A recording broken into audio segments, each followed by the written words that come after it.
Magandang araw ng linggo, bayang karerista. Batang tipster po pala at maglalabag na tayo ng tips para sa inyo. Race number 1, solo po ako dito, Joe Trapping. Race number 2 na po tayo. Sa race number 2, first choice, solo na din po, Obladi Oblada. Race 3 na po tayo. Para naman po sa race number 3, solo na din po, Brown Tiger. Next race number 4. Sobrang baba na din po nito sa laban, kaya solo na din po, Hole in One. Race 5 po, medyo mahirap.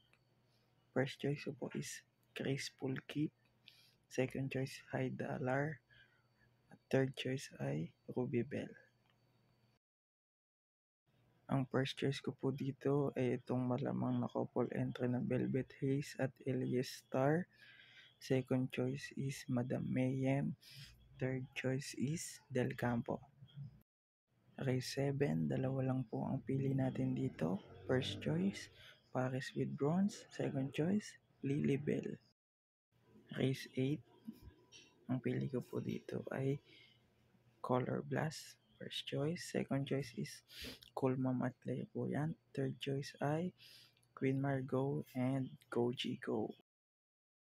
Last and final race, ang pili ko po dito ay tingin kong mababa na din sa laban. First choice, Monument. Second choice ay yung couple entry na Marco at GCT. Third choice ay Cable. Maraming salamat po, bayang karerista. Good luck po sa inyong pananaya bukas.